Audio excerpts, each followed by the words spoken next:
This is a Stipple Wild video, so if you don't have Stipple Wild, then you won't be able to follow along. Alright, I'm going to go over how I got this effect, this wave skull explosion thing. So, I'm going to get Stipple Wild going. New drawing.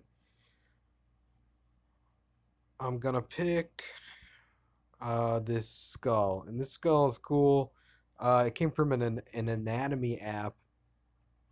And it, let's see, I'm going to go with a white dot and a black background. It's a good image to use because it has this very, defined black background, and also, kind of fits the theme of what we're doing here. So I'm going to reposition. I'm going to make it a lot bigger. And then I'm going to go to my dot size. I'm going to make my dot a little bit smaller, keep everything else the same. Go to levels, make sure that white is on the right. Okay, so on my grid, I'm going to switch column and row distribution both to pix gap. My columns are going to be 1, and I'm going to let's use something like 12 for my row input.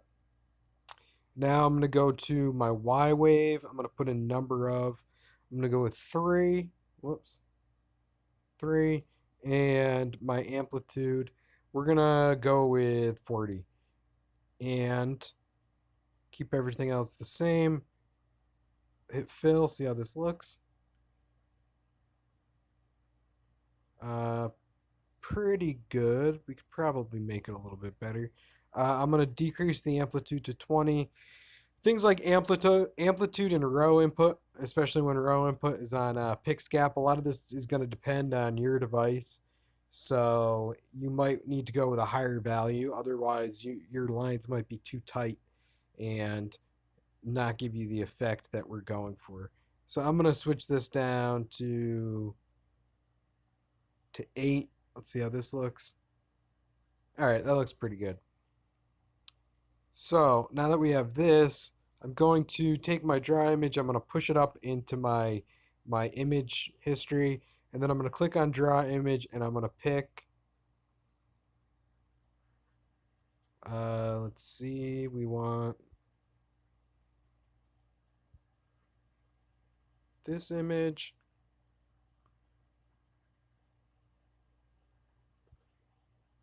Now I found this, I think it was a free stock photo. So both of these images are, I don't know, maybe you don't have them on hand, but as I said, just follow along and maybe you can do something similar. You can always look up like dust cloud, dust explosion to find images like that. So now I'm going to go over to my levels palette. I'm going to flip this around. So now we're drawing the black. And because there's a lot of white in this image, I'm going to push this slider to the left to try to trim off a lot of that. Another thing that I'm going to do, I'm going to hit this lock down here, and I'm going to pull my max dot over to the right. And what this is going to do is it's going to make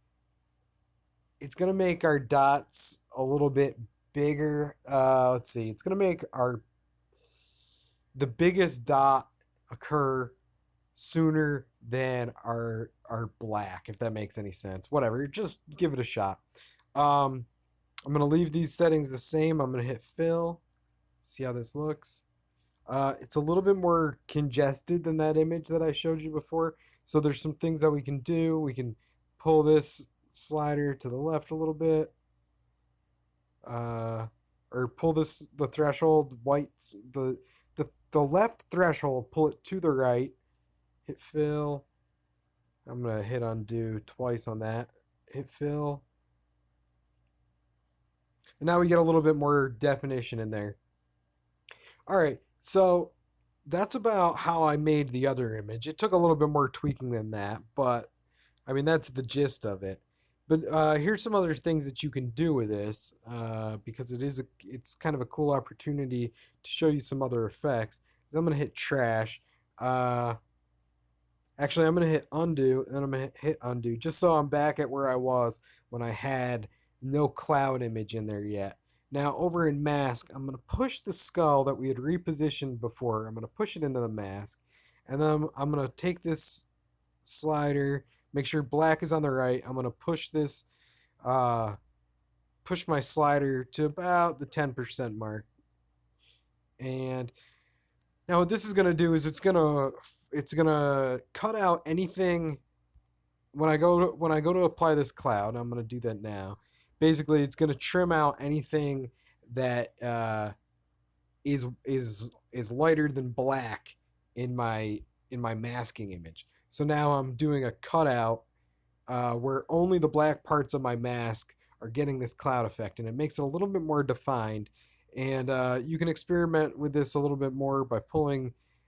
You can pull the slider to the right a little bit more, and you'll see a little bit more definition there. If you pull it out to the left, then you'll see less definition, and it won't be quite what we're going for. So I'm going to push this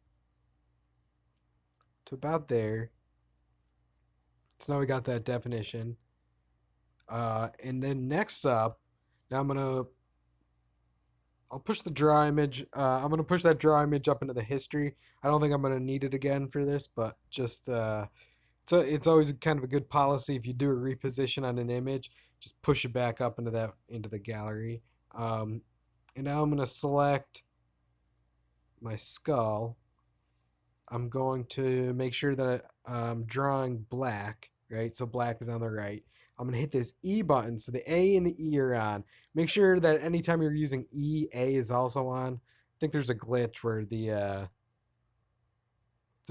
program might crash if those things aren't both on. All right. So for my color, all right, I'm going to go down here on the right and I'm going to click clear. For my blend mode, I'm going to pick clear. And then I'm going to make my min dot a little bit bigger, max dot a little bit smaller, turn my density up, and my brush size down a little bit. And now what we're doing is we're doing edge draw. We're doing the E on that levels palette is the edge finder. So what we're doing is just isolating the edges of that skull image, and we're adding a lot of extra definition